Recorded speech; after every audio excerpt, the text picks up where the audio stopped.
Evidentemente es uno de los males que tenemos que enfrentar con firmeza, con resolución. Para eso no hace falta ninguna ley. No, Lo que hace falta es cumplir con la que ya existe, ¿no? no solamente, ni siquiera es un tema de ley, es un tema de ética, un tema de los valores.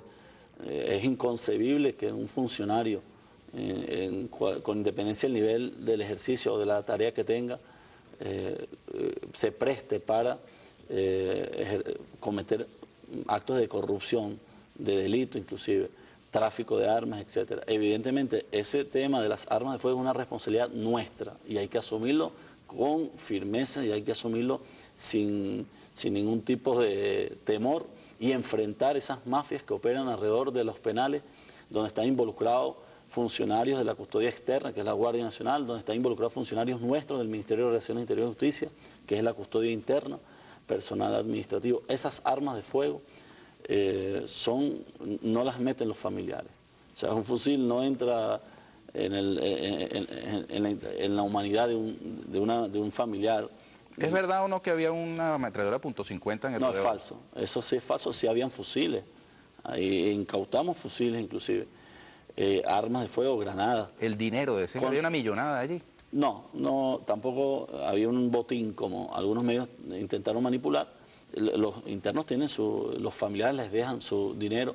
Hay una realidad, dentro de lo que es la subcultura penitenciaria, que es conocida como la causa, que es una suerte de extorsión que sufre la población privada de libertad, producto de las mafias que imperan dentro de los penales, ¿no?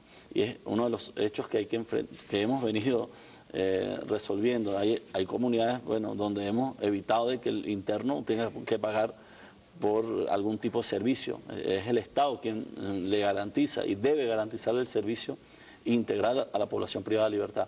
Lo de las armas de fuego, repito, es un tema nuestro y lo vamos a asumir responsablemente y con autocrítica y enfrentar a los que tengan que enfrentar. Y bueno, hay los dos directores de los dos rodeos, uno está privado de libertad ya, el otro está prófugo, hay un oficial de la Guardia Nacional que está privado de libertad y varios funcionarios que están solicitados por el Ministerio Público.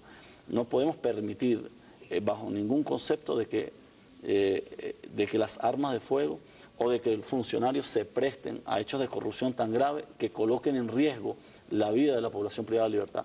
Los funcionarios que trabajan en el sistema penitenciario, que además es un sistema duro, complejo, deben tener una vocación apostolar para brindarle todo nuestro conocimiento, nuestra solidaridad, nuestro apoyo y nuestra atención a un sector evidentemente difícil, pero que son seres humanos que debemos de alguna manera brindarle y garantizarle las condiciones necesarias y los mecanismos necesarios, y más en tiempos de revolución y más en socialismo, porque también hay un tema que tiene que ver con los modelos y la concepción y la definición del modelo penitenciario de la burguesía, de los gobiernos de la derecha, y el nuevo modelo penitenciario que está comenzando a aflorar en tiempos de revolución bajo la orientación evidentemente del comandante Hugo Chávez, que es un modelo penitenciario humano, y es por eso hemos hablado de la humanización del sistema penitenciario.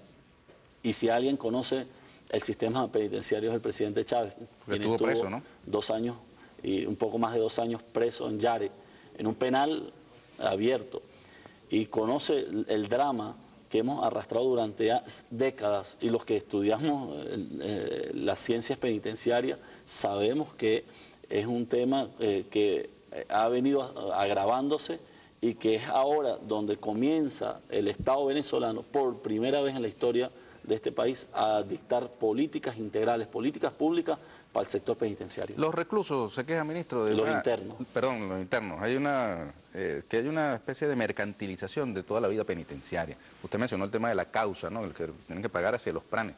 Pero hay unas denuncias que involucran al Estado, a funcionarios del Estado. La Guardia Nacional, la custodia interna, los traslados. Ellos se quejan mucho de que de pronto los traslados a los tribunales donde ellos pueden hacer avanzar su causa judicial, su proceso judicial, no se dan con el ritmo necesario, que ahora cuando hay crisis aparecen autobuses a granel, pero que en lo cotidiano eso se demora toda una vida, que incluso tienen que pagar para poder obtener ese traslado, que es un derecho fundamental de ellos. Y otra cosa, la labor de los custodios, Guardia Nacional, custodia interna, que cuando van familiares a llevar cosas, de pronto les quitan una parte, tienen que pagar por hacer pasar cosas para sus familiares. Hay toda una mercantilización, pues, de ese mundo.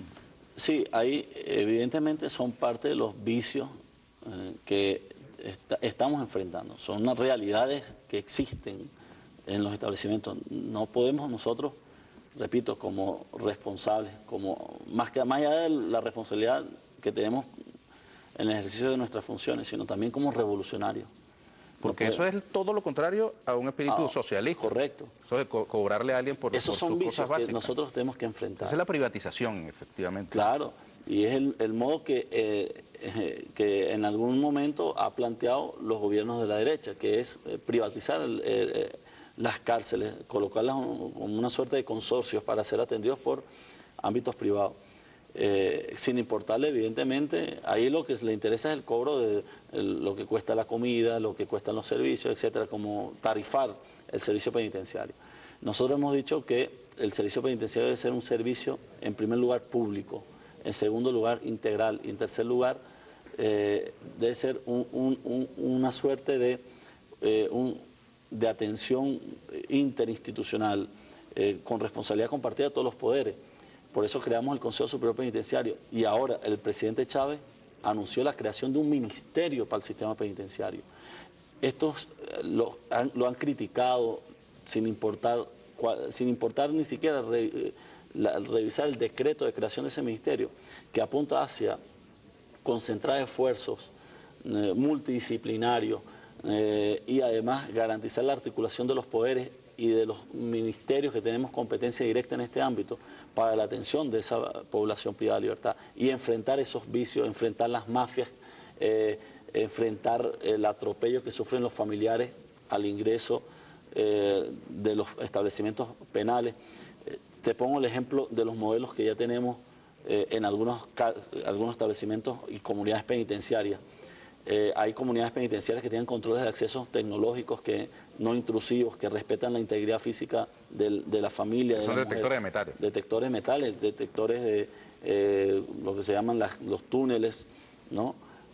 Rayos X, etcétera, que son componentes tecnológicos diseñados para tal propósito y que permiten tener una revisión, digamos, en detalle, ¿no? sin violar los mecanismos de seguridad, pero también respetando la integridad de los familiares. Ahora, ese proceso que el presidente, que hemos venido adaptando, y nosotros pronto vamos a hacer, estuvimos celebrando hace poco los 3 años de la comunidad penitenciaria de Coro, y hay que ver cómo hemos avanzado en la definición de políticas y estrategias, y no solamente técnicas operativas para el tratamiento de la población privada de libertad. El 100% de los internos de Coro, por ejemplo, el 100% están en alguna actividad, bien sea educativa, cultural, deportiva o productiva. Estamos produciendo, por ejemplo, todos los bienes para la Gran Misión Vivienda de Venezuela en los talleres nuestros de la comunidad penitenciaria de Coro, para los consejos comunales, etcétera. Es una concepción integradora del modelo penitenciario con nuestra realidad. Pero la autocrítica está centrada en que debemos acelerar eso, no podemos conformarnos con lo poco que hemos hecho, porque el drama es de tal magnitud que debe extenderse a lo largo y ancho. Pero también tenemos una realidad, que no solamente nosotros somos los responsables directos, porque tenemos la custodia, pero nuestras cárceles tienen 50.000 privados de libertad. Y no están construidas para esa cantidad. No están construidas. No para muchos menos, ¿no?